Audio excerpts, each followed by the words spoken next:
Hi friends, இன்றைக்கி நம்ம மீன் gravy எப்படி பண்ணுறது தான் பார்க்க போகிறோம். வாங்க எப்படி பண்ணலான்னு பார்க்கலாம்.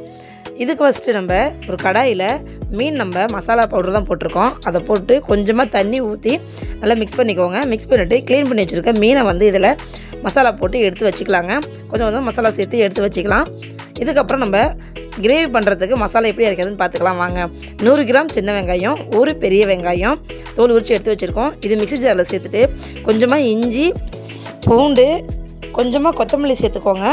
வறுக்கலை பச்சையாக தான் சேர்த்துருக்குறோம்.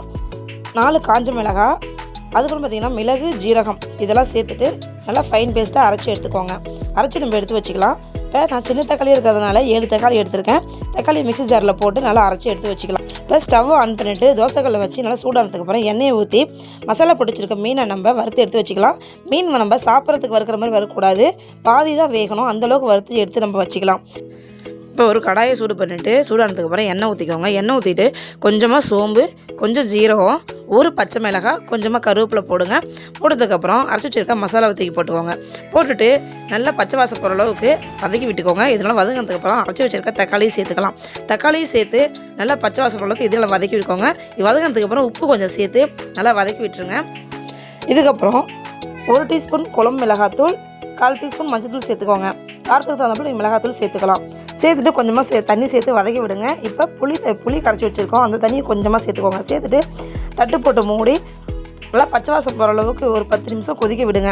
பாருங்கள், இந்தளவுக்கு நல்லா கொதிஞ்சு வந்திருக்கும். இப்போ வறுத்து வச்சுருக்க மீனையும் நம்ம சேர்த்துடலாம். சேர்த்துட்டு தட்டு போட்டு மூடி ஒரு 2 நிமிஷம் மட்டும் வேக விட்டால் போதும். ஏற்கனவே வறுத்துருக்கிறதுனால மீன் நல்லா வெந்துடும்.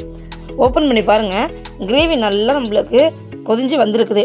இப்போ இந்த ஸ்டேஜில் கொஞ்சமாக கொத்தமல்லி கீரை தூவி இறக்கி வச்சோம்னா சூப்பரான மீன் கிரேவி எடுங்க. பாருங்கள், கலர்ஃபுல்லாக பார்க்கக்குள்ளே எவ்வளோ சூப்பராக இருக்குதுன்னு.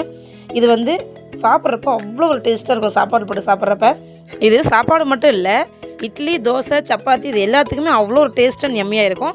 இதேமாதிரி நீங்களும் வீட்டில் ட்ரை பண்ணி பார்த்துட்டு எப்படி மறக்காமல் கமெண்ட் பண்ணுங்கள். டாட்டா.